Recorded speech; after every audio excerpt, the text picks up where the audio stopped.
Salut à tous, on se retrouve aujourd'hui pour parler du Paris Saint-Germain ce lundi 24 juin et on commence tout d'abord avec les Parisiens en sélection et on va faire le point là sur ce week-end et tout d'abord les Portugais comme Vitinha, Nuno Mendes, Danilo, même Gonzalo Ramos. Mais il y avait un match pour le Portugal cet avant-hier contre la Turquie donc ça s'est bien passé avec une belle victoire 3-0 pour le Portugal. Donc seulement 2 joueurs ont joué sur les 4 du PSG, du côté de Portugal. Donc Nuno Mendes il a joué le match entier et Vitinha donc il a commencé titulaire, il a joué une bonne partie du match, 88 minutes de jeu, il est sorti en toute fin de rencontre. Vitinha concernant Danilo et Gonzalo Ramos, ils n'ont pas joué cette rencontre et le Portugal avec sa victoire est qualifié et en plus sûr de finir à la première position de ce groupe F. Donc félicitations bien sûr au Portugal et aux Parisiens parce qu'ils sont qualifiés pour les huitièmes de finale. Et concernant Nuno Mendes lors de ce match, grosse performance de sa part déjà, décisif, passeur D pour l'un des buts du Portugal et on peut voir qu'il a obtenu une très belle note, une note de 7 sur 10 par rapport à sa performance. Nuno Mendes, on peut le voir là tout en bas à droite, 7 sur 10 c'est Vitinha, l'autre parisien une note de 6 sur 10 pour l'aimant à ballon on peut dire, du côté du Portugal et du côté également du PSG. Et pour revenir sur Nuno, donc je pense que je suis un joueur prêt à jouer dans n'importe quelle position, j'ai fait du bon travail et c'est continué, donc continuer en gros, nous avons réussi à faire en sorte que leur défense ne fonctionne pas, il vaut toujours mieux jouer en avant qu'en arrière. Voilà quelques déclarations qu'il a pu faire en fin de match. Et c'est vrai que pour revenir sur la déclaration, il dit qu'il peut jouer, il est prêt à jouer dans n'importe quelle position. C'est vrai que de base c'est un défenseur gauche, c'est là où il a été formé, mais bien sûr qu'il peut jouer milieu gauche, il n'y a pas de souci, il peut jouer même ailier gauche pour dépanner, je pense qu'il n'y a aucun souci aussi pour Nuno Mendes et je pense même qu'il pourrait même dépanner en défense centrale, s'il y a besoin. Bon après il ne pourrait pas faire ses montées comme il fait souvent, mais je suis sûr il aurait aussi les aptitudes pour être défenseur central on peut dire. Nuno Mendes, mais bon il est le meilleur, ça reste à son poste de base, défenseur gauche.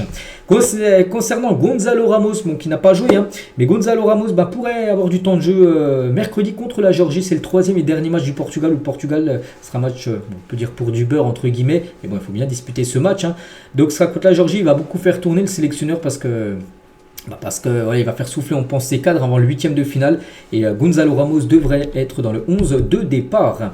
Concernant aujourd'hui les gars, 2 joueurs du Paris Saint-Germain jouent. Donc tout d'abord Croatie-Italie, donc on pense bien évidemment à Donnarumma du côté de l'Italie et Albanie et Espagne, on pense à Fabien Ruiz du côté de l'Espagne. Donc concernant les compos probables, donc déjà concernant le match Croatie-Italie, donc l'Italie n'est toujours pas officiellement qualifiée, donc c'est pour ça que ça sera la grosse équipe, on peut le voir en plus à Donnarumma dans la compo probable bien sûr titulaire. Et concernant Albanie et Espagne, Fabien Ruiz qui a commencé 2 fois titulaire, un joueur cadre de l'Espagne, donc lui devrait souffler, il y a des chances qu'il soit sur le banc, parce qu'on pense que Luis de la Fuente, le sélectionneur, va faire beaucoup tourner pour ce match aussi, où l'Espagne est sûre d'être qualifiée première dans ce groupe, donc il y aura beaucoup de rotation. Il y a aussi, la nuit prochaine, n'oubliez pas la Copa América, mais surtout les Brésiliens, donc Beraldo et Marquinhos, donc on peut voir une petite photo là de Marquinhos avec l'ancien joueur du PSG, tout à droite Neymar, qui est sur cette photo, au Brésil et aussi Beraldo les gars, Beraldo qui pourrait pourquoi pas être titulaire pour cette rencontre. Et toujours du côté de la Copa América, on va parler de l'Uruguay de Manu Garte. Et ils ont joué la nuit dernière, ils ont gagné 3-1, donc félicitations bien sûr à son équipe. Donc c'était face au Panama, notre Parisien a disputé l'intégralité de la rencontre pour cette première rencontre et première victoire pour eux, donc 3-1 et surtout il a fait un gros match. Donc premier dans les interceptions 2, premier en récupération de ballon 6, premier en passe précise 42 sur 47 et premier en efficacité de passe. Donc voilà, il a fait un très très gros match tout simplement, Manuel Ugarte par rapport à cette rencontre hier, dans la nuit dernière contre le Panama. On continue, on va parler de l'équipe de France parce qu'on sait qu'il y a quelques Parisiens dans l'équipe des Bleus. Et demain, la France joue contre la Pologne, gros match à 18h. Et concernant Dembélé qui a beaucoup déçu, les 2 premiers matchs de l'équipe de France, il a déçu, oui. Et l'idée de trouver une alternative à Ousmane Dembélé fait son chemin dans l'esprit du staff des Bleus. Ça pourrait commencer dès mardi contre la Pologne. Donc ça se peut que demain, lui qui avait été titulaire lors des 2 premiers matchs, il pourrait commencer sur le banc Dembélé. Bon, ce ne serait pas une surprise parce que, comme j'ai dit, il a été très décevant les gars lors des 2 premiers matchs. J'ai vu les 2 matchs et c'est vrai qu'il n'est pas là hauteur. C'est dommage parce que des fois il peut faire vraiment des gros matchs, puis souvent, de temps en temps il passe à côté de ses matchs et il devrait commencer sur le banc. Voilà, c'est regardez, Dembélé quand même en bleu. Depuis la Coupe du Monde 2022, il a joué 11 matchs, 1 but seulement contre Gibraltar, 0 passe D depuis. C'est quand même très moyen le bilan quand même d'un joueur du calibre d'Ousmane Dembélé. Donc après, ça peut lui faire du bien d'être sur le banc, ça peut peut-être le remettre en question. Mais c'est vrai qu'actuellement, je ne sais pas s'il mérite d'être titulaire du côté de l'équipe de France. On lui envoie beaucoup de force. Après, si Dembélé est peut-être sur le banc, les gars, ça peut peut-être donner une chance, pourquoi pas, à Bradley Barcola, bien sûr. Et tiens, en parlant de Bradley Barcola, donc Deschamps justifie sa gestion de Bradley Barcola depuis le début de l'Euro sur Téléfoot hier. Il a dit Bradley a des qualités qualité, bien évidemment, et c'est pour ça qu'il est là. C'est un jeune joueur, son expérience est très infime avec l'équipe de France. Je suis content qu'il soit là. Il doit se tenir prêt à tout moment, même s'il y a beaucoup de joueurs offensifs, comme vous le savez. Mais voilà, pour moi, demain, les gars, si tu enlèves, par exemple, Dembélé, tu mets un Bradley Barcola. Je pense que ça peut être vraiment pas mal.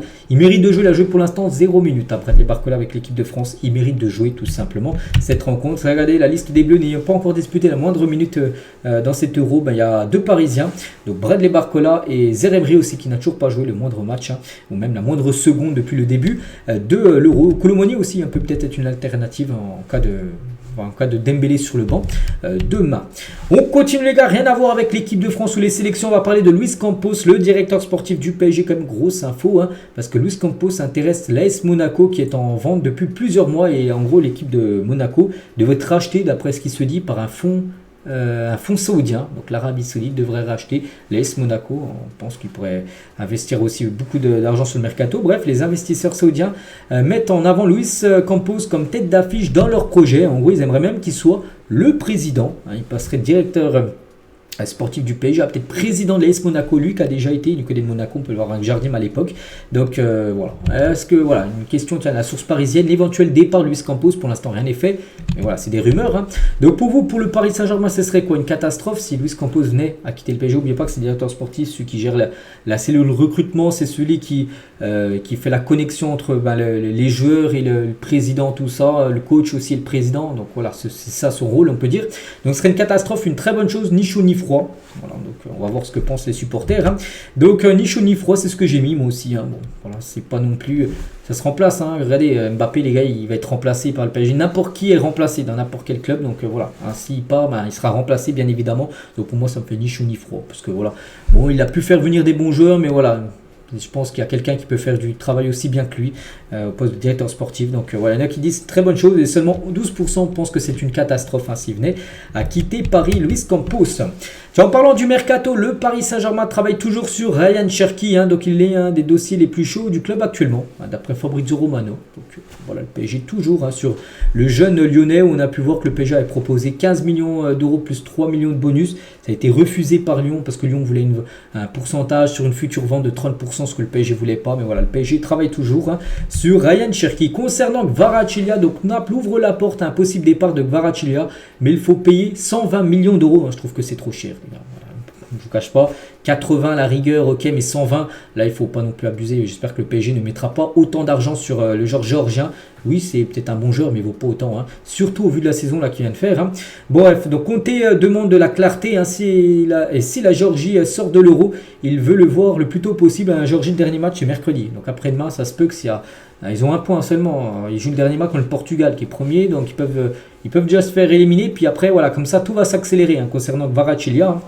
Donc l'entourage de Kvaratskhelia a déjà accepté une proposition salariale du PSG de 7 millions d'euros. Donc voilà ce qui se dit aujourd'hui dans les journaux italiens. Mais comme j'ai dit, moi je répète, 120 millions d'euros les gars, j'espère que le PSG ne fera pas cette erreur trop chère. Le PSG souhaite avancer rapidement sur les conditions personnelles de Geertruida, donc un joueur du Feyenoord.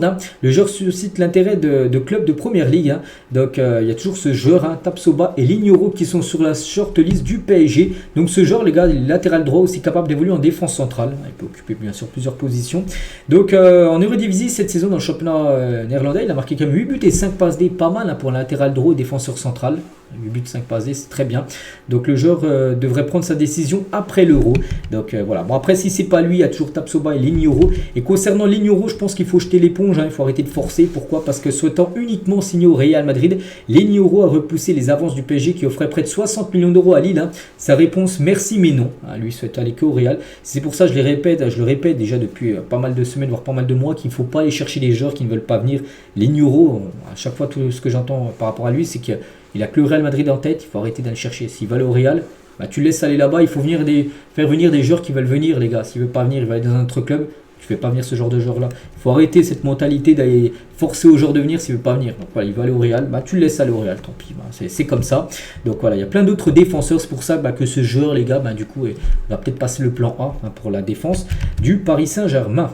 Donc voilà, comme j'ai dit, il a un accord avec déjà le Real, tout ça. Donc voilà, ça semble très compliqué concernant Lignoro et même Fabrizio Romano. Là, il veut attendre le Real Madrid. Voilà. On continue, tiens, on va parler de João Neves, genre qu'on parle beaucoup. Mais pas qu'hier, les gars, j'ai fait. Merci d'avoir suivi ça hier le 11. de la saison prochaine. Puis c'est vrai que je l'ai mis dans le 11 de départ. C'est vrai que ce joueur, les gars, le PSG pousse, et le PSG envisage de proposer 75 millions d'euros pour jouer au Nives. Le Benfica souhaite que sa clause libératoire de 120 millions d'euros soit payée. Arsenal et Manchester United sont intéressés par le joueur mais n'ont pas l'intention de payer la clause. J'espère aussi que le PSG n'a pas l'intention de payer 120 millions d'euros. 75, je trouve que c'est bien. Une belle première offre, on peut dire. Après, oui, bien sûr, il a 19 ans, il est jeune, il coûte cher.